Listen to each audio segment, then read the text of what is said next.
What's up, YouTube? Oh, feminists. They are entertaining, aren't they? Oh, especially the modern day feminists, especially the ones that got attitude problems, and especially the ones that just, are crazy, I guess. Back with Matt Walsh again, reacting to some feminists. Why do you think men care about a woman's body count? Do you? People actually care about that? Men in general. If a man is asking me a body count, he can get. Who gives a? Oh my god, that's so stupid. People actually ask that? Yes. Okay, well then you're talking to the wrong man. If a man is ever asking about your body count, you're talking to the wrong man, and he can get. Like, that's so stupid. So can I ask you this then? Yeah, sure. So, what do you think about the analogy?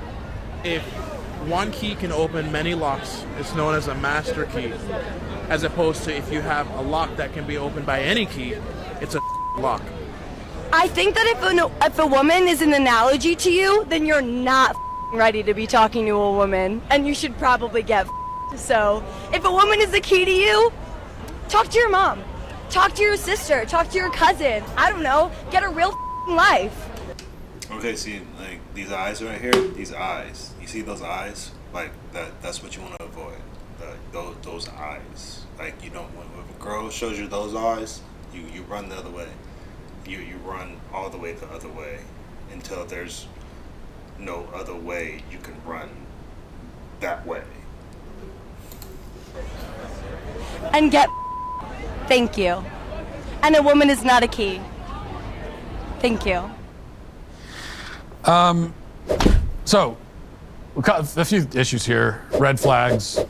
If you're a single man looking for the woman of your dreams and someone that you might want to spend the rest of your life with, this is not going to be it. Before we even get to the content of what is being said, when you come across a woman who cannot say 2 words without dropping an F-bomb, He can get. Like, that's so stupid. So- Get.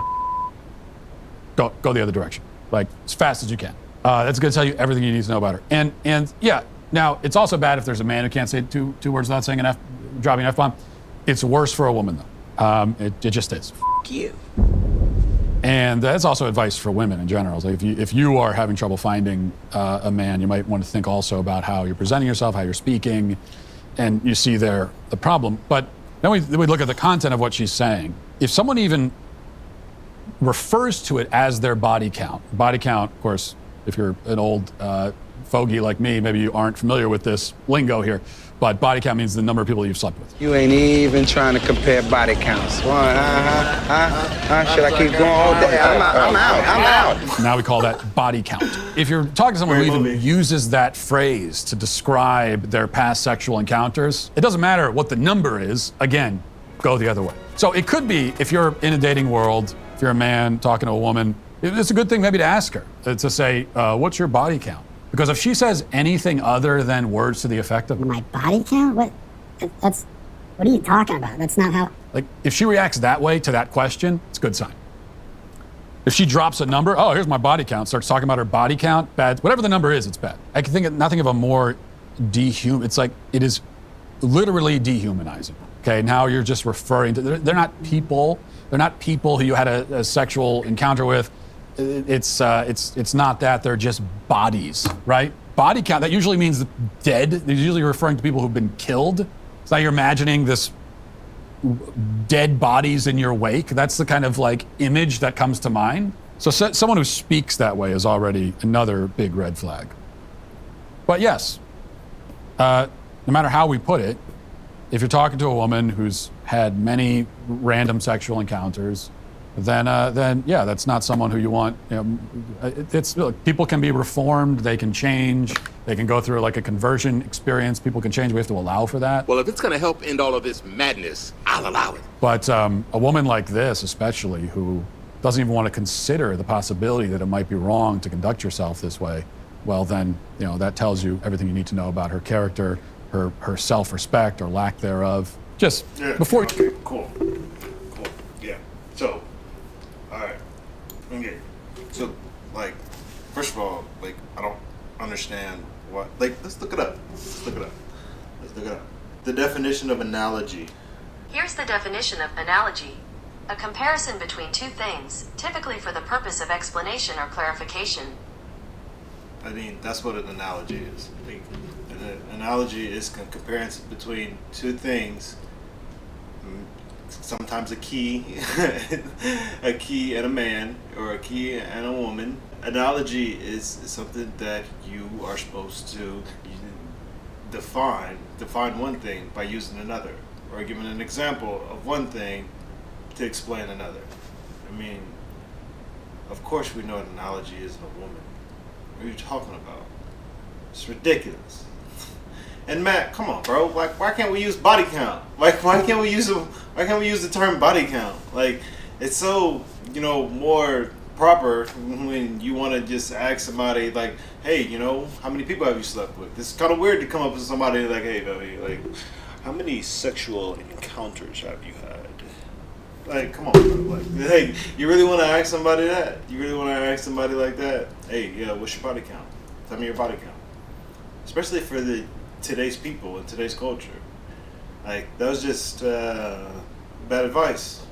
And you rarely hear that from Matt. You rarely hear him give bad advice. Or you even get two words into this. We've got 50 different red flags. All right, let's go to the next one. Do you reach for your purse on the first date? Yes, always. To show my fake kindness.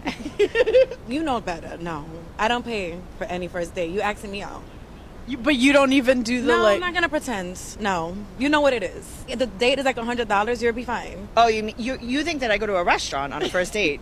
You're assuming that I date men that would take me to a restaurant. Yeah, but my hand never gets to the purse. Yeah, you don't touch. I don't touch it. I play pretend, and then I'm like, oh, there, and then they pay. Yes, of course. I do it. It's like a guilt thing. I always reach to show them. Well, okay, the other day, I dug around in here. I felt my wallet, and I just kept digging. And he was waiting for me to finish digging. And then he finally just paid. But I wanted him to think I was nice. Yes. And then, of course, they pull it out, and I say, oh, are you sure? The are you sure is good. But if they don't pay for it on the first date, just the first date, I say no second date. I just think that's weird. Third date, we can start talking about that. You should always pay on the first date. Like, it's no brainer. That's something that's been, thing since time was time. You should always pay for a first date. Especially if you're asking a female out. You rarely ever get asked out by a female. And then, in that case, she should date. She should pay. She should pay if she asks you out. Cool, right? But she should, but she won't. She won't. It's pretty much like her asking you for free food. At that point, if she pays. So yeah, always pay. Look, it just, what are women?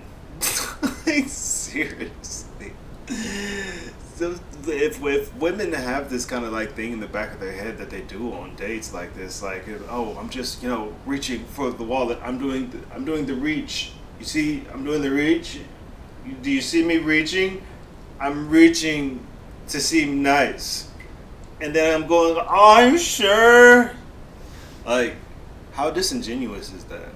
How just manipulative is that when you don't even have to do it? You can always go on a first date, and expect the man to pay for it. You don't have to do anything. You don't have to reach for nothing. What are you reaching for? And the last lady said it was her guilt that she was fumbling around in her wallet for it, and then the dude, honestly, the dude is a legend, because he just sit there and is like, hey, what are you doing? Are you gonna pay? You can't find your wallet. Oh, okay. And then he just goes ahead and pays it, and you're like, oh, are you sure? Come on, bro. What kind of person does that make you? A person that expects the whole opposite side of the species to take care of them.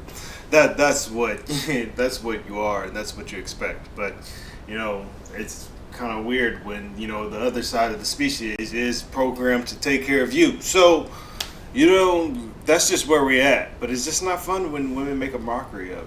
It's just not fun. What? So first of all, you expect them to pay on the first date, but then by the third date, you could talk about them not paying. So you want them to be less invested as time goes on.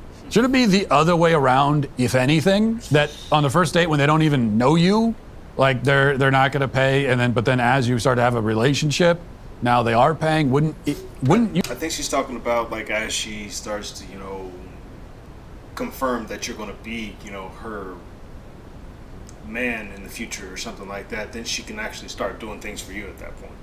So that's when she starts to get invested. You got to keep investing, but that's when she starts to get invested. You expect that to be the way that evolves? Oh, he's the Captain Obvious guy. But in general, I'm an old-fashioned person. I believe in chivalry. I believe in all that. I believe in gender roles. I do. Gasp. Yeah, I can say, I think in, all things being equal, it makes sense for the man to pay. But you as a woman cannot expect that. You cannot demand that. You have no right to be disappointed if you don't get it unless you also believe in chivalry and believe in gender roles. What you cannot do as a woman, now here's some real mansplaining. As a woman, pointing at you, you cannot recoil at the very idea of gender roles, but then expect them to pay. Because guess what, Cupcake? That's a gender role. So you can't, you know what, I'm gonna discard all the gender roles that have to do with me, but then expect the man to still abide by every gender role that will benefit me. That doesn't work. You don't get to do that. Y'all can't have it both ways, man. So if you want to be an enlightened, progressive, feminist woman who I don't believe in gender roles, men and women are exactly the same, then pay for your own damn meal. That's it. You can't expect a man to, it takes two to tango. This goes two ways. Gender roles do not just apply to one person. You don't get to get rid of all the gender roles except for the one where you get to have a free meal. And don't think that she's not gonna, be impressed by you making her be a traditional person. Don't think that. Don't think that you're not gonna get her.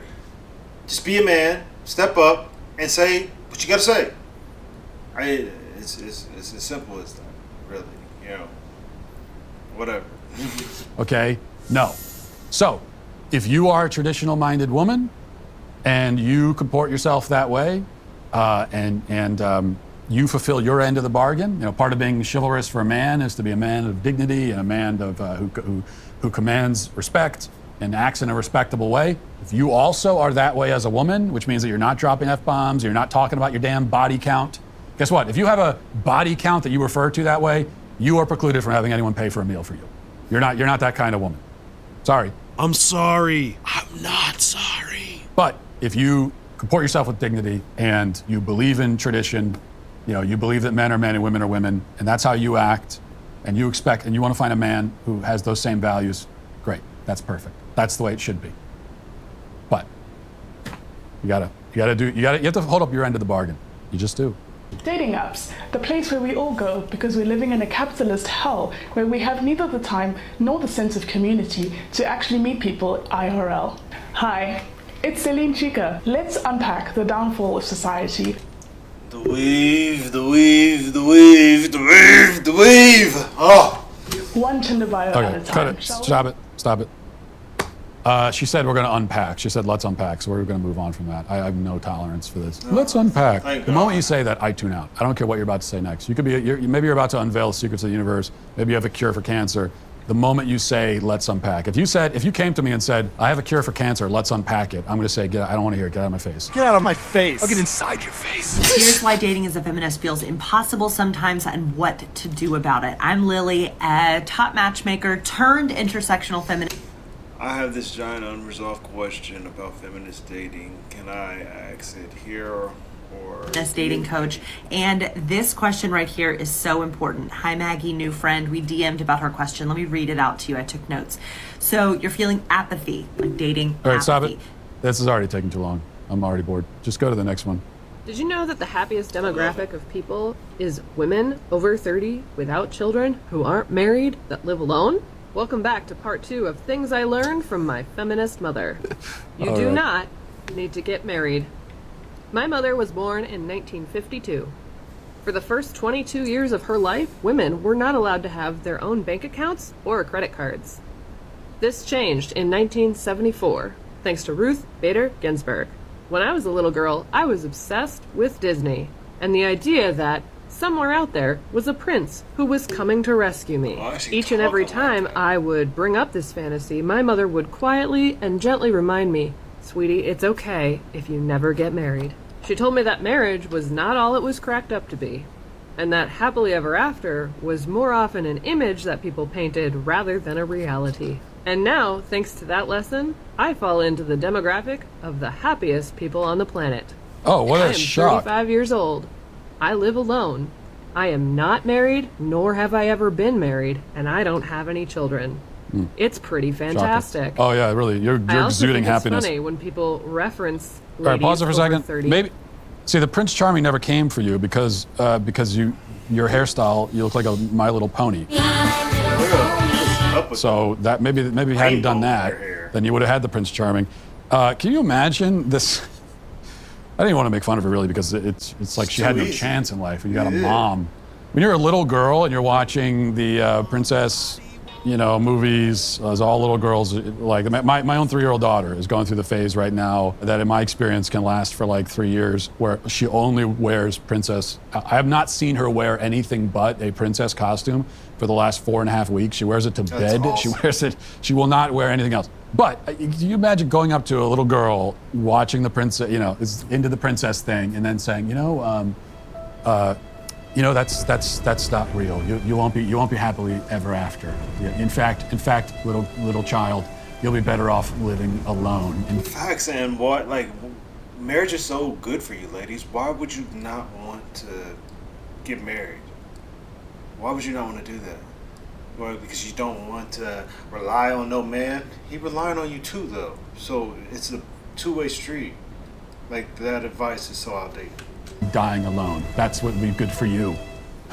So she claims that the happiest demographic are middle-aged, single women who live alone are the happiest. I guess this is one of those, what's the source? Trust me, bro. I guess this is one of those situations because I think women are happiest raising children, right? You really happiest being alone? You really happiest going to work every day? And having to work overtime? You really happy with that? It's hard enough to measure happiness, and so anytime you hear there's a new study indicates this or that about happiness, who's happy, who's not happy, it's just like it's impossible to actually measure that scientifically, especially across entire demographics. What's the level of happiness in this demographic? It's not possible to actually do that in the first place. I mean, the only way you can even begin to measure happiness is to interview, ask people, survey people, and say, "Are you happy with this?" Survey says, It tells you what people will say about their happiness. And so, if this is true, I don't know what study she's based, but let's just pretend she's basing it on some study that found that single, middle-aged women without children who live alone are the happiest. Let's pretend there's some study that says that, and probably there is, because the study says anything. What that tells you is that single, middle-aged women without kids who live alone are the most likely to tell you when you survey them that they are happy. Yeah, but that doesn't mean that they actually are. And in fact, in this case, we're pretty sure that it doesn't because they have a vested interest in insisting that they are happy. They want you to think that they're happy because they don't want to publicly confront their own unhappiness. And it isn't, this is where we don't need a study. We can use our own common sense and our own understanding of human nature to know that it is very, very rare to find. I'm not gonna say it's impossible. There's all there are some people who have a vocation where they're called to, to be hermits living in the woods somewhere, writing the next great American novel. I don't know, like those kinds of people exist. But for most people, happiness is shared. It is something that we find in our relationships, and especially our relationships with our families. That's how we're human beings. This is how we are meant to be. And so when you reject that, you are going to be lonely. You're not going to be happy. So instead, you'll dye your hair pink and blue, and you'll make TikTok videos insisting otherwise, which is, that's the number one indication that someone isn't happy. If someone is on TikTok saying, "I'm happy," that's the least happiest person that you'll come across. Look, man, moral of the story, try to get married. Seriously. And stop dyeing your hair all these weird, fun, quirky colors, ladies. It's like the most attractive thing to a man, period. Like I can't stand a woman who bleaches her hair or some weird color. Seriously. Then you want to put a rainbow color in there? Stop it. Stop it. And what a poor girl. Didn't even have a chance. Sorry, honey. You don't have to get married. Sorry, honey. Your Prince Charming isn't coming. Sorry, honey. Don't even try to think of relying on a man. Sorry, honey. So, oh my God. Oh my goodness. Like, well, it's honestly just sad. It's sad. Sad. But, you know, that's the way the cookie crumbles. Oh. Well, yeah, like, share, and subscribe. That was fun. See ya.